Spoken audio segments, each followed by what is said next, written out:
मी आत्महत्या करू का? जीव देऊ का मग? लक्ष्मण हाके या महाराष्ट्राच्या व्यवस्थेमधला अर्ध्याहून जास्त लोकसंख्येच्या प्रश्नावर संविधानिक प्रश्न उपस्थित करतोय।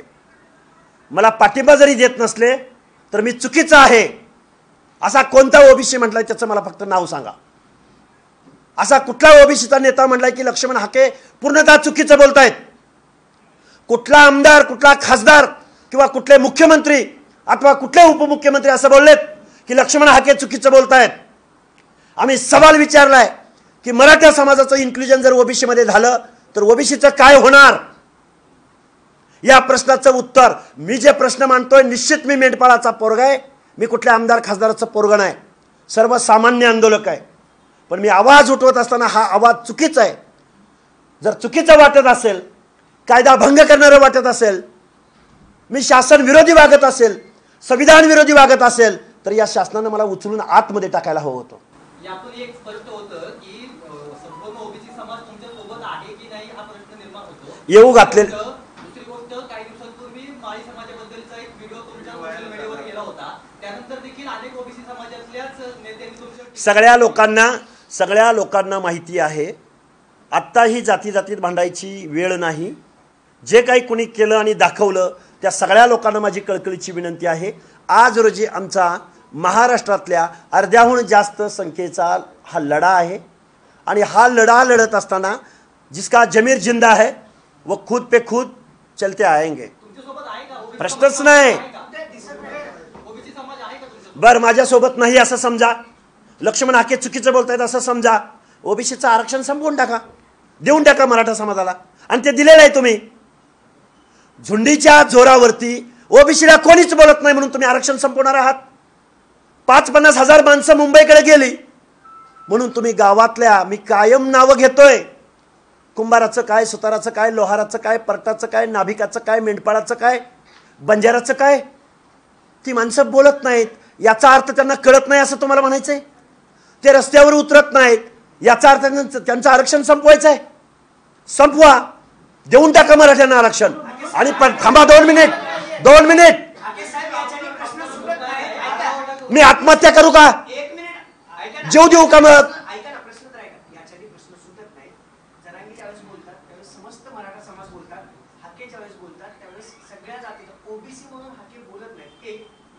तुमच्या आत्महत्या करण्याचा किंवा ओबीसीचं आरक्षण संपवण्याचा प्रश्न सुटणार नाही, यावरती तुम्हालाही सगळ्या ओबीसी समाजाच्या नेत्यांना एकत्रित बसून मार्ग काढावा लागेल। तुमचा मार्ग काय असणार एवढंच? आम्ही ओबीसी बांधव सगळे एक येत आहोत आणि आम्ही ओबीसी हाच विषय घेतलेला आहे। तुम्ही जो माझ्यावरती आरोप केला की मी ओबीसी मधूनच बोलतो आहे, 1 मिनिट सांगतो ना, कुणी केलाय त्यांचं नाव सांगा ना।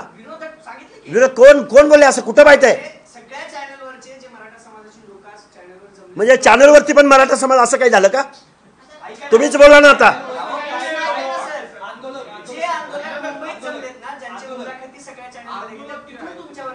मला एक पत्रकार बांधवांना माझी विनंती आहे, माझ्याबरोबर तुम्ही 1 तास अथवा 2 तास द्या। पुण्यामधल्या आउटस्कटला मी तुम्हाला सगळ्या भटक्या विमुक्तांची पालं दाखवतो, ओबीसी बांधवांचं काय जीवन आहे ते दाखवतो। महाज्योतीला पैसे मिळत नाहीत म्हणून आम्ही गिरगावच्या समुद्रात उड्या मारल्या। उद्या 31 तारखेला विमुक्त दिन आहे, त्या विमुक्त दिना दिवशी महाराष्ट्रातल्या भटक्या विमुक्तांची काय अवस्था आहे हे आम्ही तुम्हाला दाखवतो। आणि ओबीसी एकत्र येत नाही, ओबीसी बोलत नाही, ओबीसी नेते बोलत नाहीत म्हणजे तुम्ही ओबीसीचं आरक्षण संपवणार?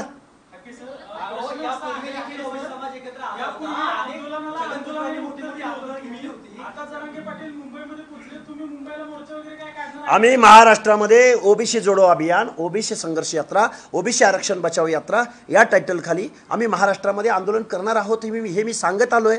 पण आम्ही एक जण कोणतरी गेलाय आणि आपण तिथं जायचं अशी भूमिका कधी घेतली का? आम्ही आता तरी घेतलेली नाही।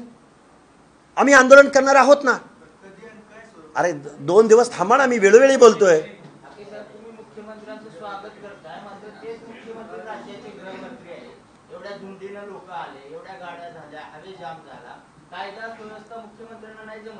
हे बघा, लोकशाहीमध्ये आंदोलन करण्याचा, रॅली काढण्याचा, 1 मिनिट, रॅली काढण्याचा, परत उपोषणाला बसण्याचा अधिकार आहे।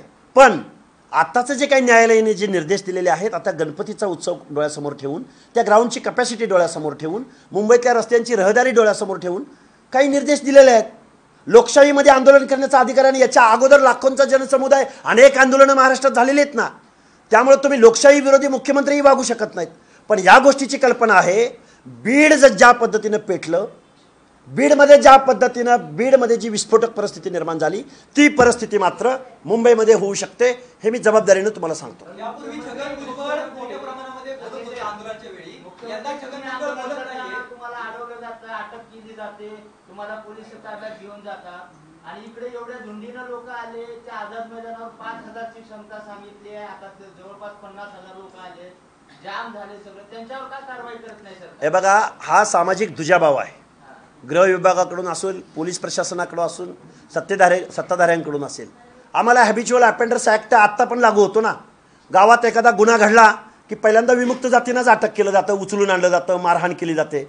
त्यामध्ये पारधी आहे, त्यामध्ये कडक लक्ष्मीवाला आहे, त्यामध्ये नाथपंथी डवरी गोसावी आहे, त्यामध्ये बेरड रामोशी आहे. आम्हालाच उचललं जातं ना पहिल्यांदा गावात. 1871चा हॅबिच्युअल अफेंडर्स ॲक्ट आहे आणि तो कायदा आजही गृह विभागाला आहे. लक्ष्मण हाके चालला की लक्ष्मण हाकेला निश्चित अटक FIR दाखल होऊ शकतो. पण जरांगे चालला की रेड कार्पेट घातलं जातं. कारण ते शासन करते आहेत, कारण ते राज्य करते आहेत, कारण त्यांना पाठिंबा देणारे आमदार खासदार आहेत, त्यांना सपोर्ट करणारे, गाड्या पुरवणारे कारखानदार आहेत, वतनदार आहेत.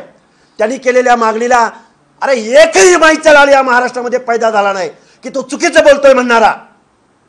एकही माहीचा लाल, एकही आमदार खासदार येऊन पुढे बोलायला तयार नाही की ओबीसीचं हे सोशल डिस्क्रिमिनेशनचं हे रिझर्वेशन आहे. हे रिझर्वेशन गरिबी हटावसाठी नाही, त्यासाठी SCBC दिले. तरी सुद्धा इथला शासनकर्ता वर्ग जरांगेला रेड कार्पेट घालतोय. जरांगे नावाची एक छोटी काडी होती, काडी, तिचं ज्वालामुखीत रूपांतर करायला उद्धवराव ठाकरे, शरद पवार, वेगवेगळे मंत्रिमंडळातले सदस्य, आमदार, खासदार जबाबदार आहेत. आणि ओबीसीचं आरक्षण संपवणं हा एक कलमी कार्यक्रम या महाराष्ट्रातल्या मराठा आमदार, खासदार आणि सर्व पक्ष प्रमुखांचा आहे. त्यांना जर हेड काउंटची भाषा कळत असेल, मतांची भाषा कळत असेल, तर इथून पुढच्या कालावधीमध्ये ओबीसी ते जसे एकवटले तसेच ओबीसी एकवटतील, ओबीसी म्हणून एकवटतील. छगन भुजबळ बोलताना पाहायला मिळत नाही. मागच्या काळामध्ये खूप वेळा छगन भुजबळ जे भूमिका मांडत होते, आता मंत्रिपद मिळाल्यानंतर त्यांची कुठेतरी अडचण होते वाटते का? मंत्रिमंडळामध्ये निश्चित भुजबळ साहेब हा प्रश्न विचारतील. आजही आम्ही त्यांच्यावर बिलीव्ह करत आहोत. त्यांनी विचारला पाहिजे असं तुम्ही जसं म्हणताय तसंच आम्हीही म्हणत आहोत. त्यामुळे मुख्यमंत्री महोदयांच्या जवळ बसणारे, कॅबिनेटमध्ये बसणारे मुख्यमंत्री महोदय, ओबीसी मंत्र्यांनी आपलं एक शिष्टमंडळ बनवावं आणि मुख्यमंत्र्यांना हा प्रश्न विचारावा.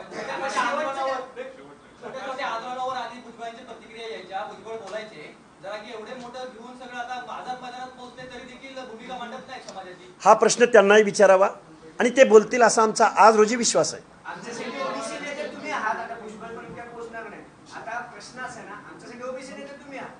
तुम्हीच ठरवा मी काय आहे ते. मगाशी तुम्ही सांगितलं की लक्ष्मण हाके हा एकटेच बोलतायत, स्टंट करतायत, जरांगेंना विरोध करतायत. तुम्हीच प्रश्न उपस्थित केले आणि आता तुम्हीच म्हणताय ओबीसी नेते तुम्ही आहात. तुम्ही एकदा ठरवा मला काय, मी आंदोलक आहे का नेता आहे ते ठरवा आणि मग प्रश्न विचारा.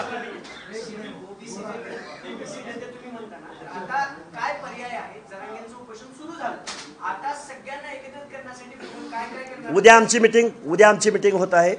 त्या मीटिंगमध्ये आम्ही ठरवू.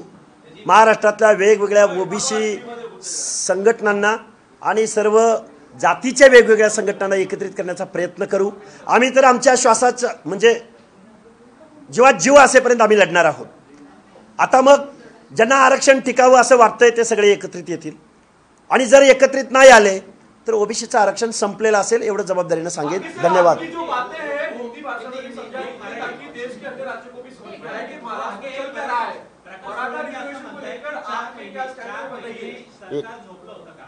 काय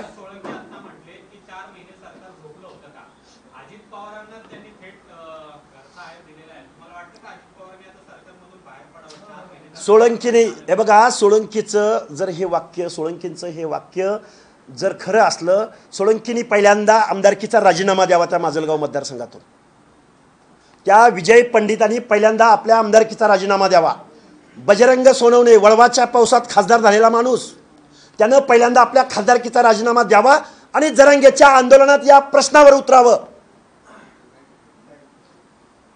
द्यावा ना राजीनामा. आणि तुम्हाला अजितदादा ऐकत नसतील, पक्षाचा राजीनामा द्या पुन्हा. मामले को जो मराठा रिजर्वेशन का आंदोलन चल रहा है उसको आप क्या कहते ये महाराष्ट्र में जो ओबीसी कोटा के अंतर्गत जो हमारी मराठा कम्युनिटी मांग कर रही है कि हमें ओबीसी रिजर्वेशन चाहिए, मगर ये संवैधानिक नहीं है। आज तक सुप्रीम कोर्ट, हाई कोर्ट, स्टेट बैकवर्ड कमीशन, राष्ट्रीय मागासवर्ग आयोग, नेशनल बैकवर्ड कमीशन, इन सब लोगों ने मराठा कम्युनिटी का सोशल बैकवर्डनेस नकारा है। फिर भी आज ये जो मांग हो रही है ये इलीगल है, एज पर कॉन्स्टिट्यूशन नहीं है और ओबीसीओं का जो कोटा है वो खत्म करने वाली है, क्योंकि शासनकर्ता वर्ग, डोमिनेटिंग कास्ट जिसको कहते हैं वो मराठा कम्युनिटी है। ये डोमिनेटिंग कास्ट है, ये मेरा वर्ड नहीं है, ये सुप्रीम कोर्ट का वर्ड है, ये राष्ट्रीय मागासवर्ग आयोग का वर्ड है। अगर डोमिनेटिंग कास्ट अगर ओबीसी रिजर्वेशन में शामिल होती है तो ओबीसी ये डोमिनेटिंग कास्ट के स्पर्धा में, कंपटीशन में बच नहीं पाएगा। उस दिन ओबीसीओं का रिजर्वेशन खत्म होगा।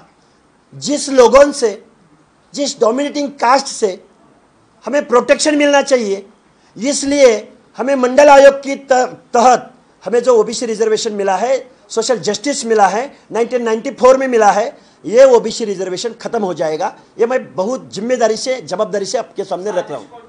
साजिश इधर के जो एमपी है, एमएलए है, ऑल पार्टीज, ये सब लोग उनको सपोर्ट कर रहे हैं। मुंबई में मैं महाराष्ट्र में ओबीसी की मूवमेंट खड़ी करूंगा, ओबीसीचं आंदोलन उभं राहील आणि वेळ पडली तर आम्ही मुंबईलाही जाऊ।